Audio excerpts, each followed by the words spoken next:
From The National, this is Trending Middle East. I'm Ban Barqawi. It's Monday, March 17th. Here are today's headlines. Iran has warned of a decisive response to any attacks after threats made by U.S. President Donald Trump. Following U.S. strikes on Yemen late on Saturday, the president cautioned Tehran to end its backing of Houthi rebels. In a post on his Truth Social platform, he said Washington would hold Iran accountable and that, quote, "we won't be nice about it." He also warned the Houthis that, quote, "all hell will rain down if the group continues to target Red Sea shipping." The U.S. launched a large-scale military operation against Iran-backed Houthis in Yemen late on Saturday, killing more than 30 people and injuring many more. Yemen's health ministry said many of the injured were women and children. The head of Iran's Islamic Revolutionary Guards Corps, Hossein Salami, said Tehran would not wage a war but would respond if threatened.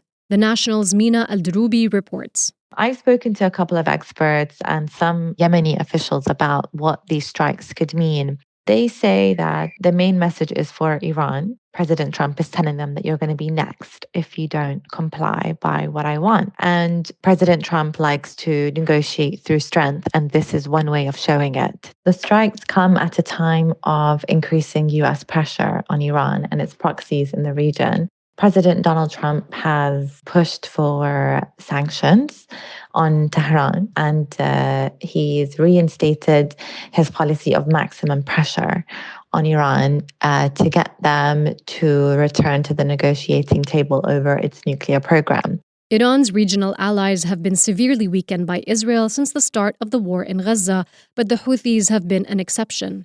Many believe that there's going to be further US strikes on Houthi-held areas in Yemen, especially as the US is determined to weaken the group and also to weaken Iran's influence in the region. Another concern of what will happen next is the prolonging of civilian suffering in Yemen. Houthi-held areas represent more than 60% of the country's population.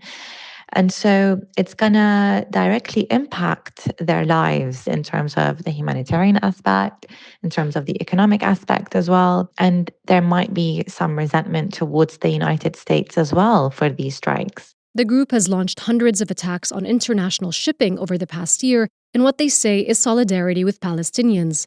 Last week, they threatened to resume attacks on Israeli ships after Israel withheld aid deliveries to Gaza. Israeli Prime Minister Benjamin Netanyahu has instructed a negotiating team to prepare for the continuation of Gaza ceasefire talks. The announcement from the Prime Minister's office came in response to a hostage release proposal by U.S. envoy Steve Witkoff. Mr. Witkoff called for the release of 11 living captives and half of the deceased hostages held by Hamas in the Strip.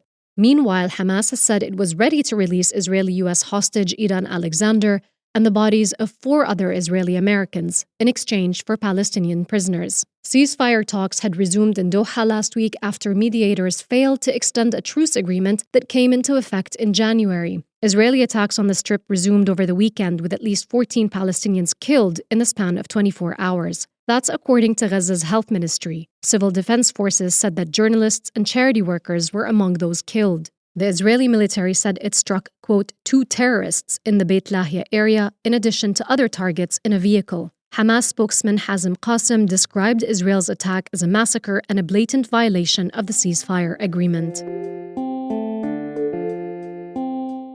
The Palestinian-Israeli documentary No Other Land has secured a distributor after its historic win at the Oscars this year. Front Row Filmed Entertainment, based in Dubai, has acquired the rights to the film in the Middle East, where it will be screened in cinemas and on streaming. The film follows the struggles faced by journalist Bassel Adra as he tries to protect his West Bank village, Masafer Yatta, from Israeli settlers. It made history this month for being the first prize won by Palestine at the Oscars. It's also the first time a documentary has won the award without an American distributor. The National's Saeed reports. Due to the subject matter and possibly how politically charged things are in the U.S. right now, No Other Land has struggled to find a U.S. distributor.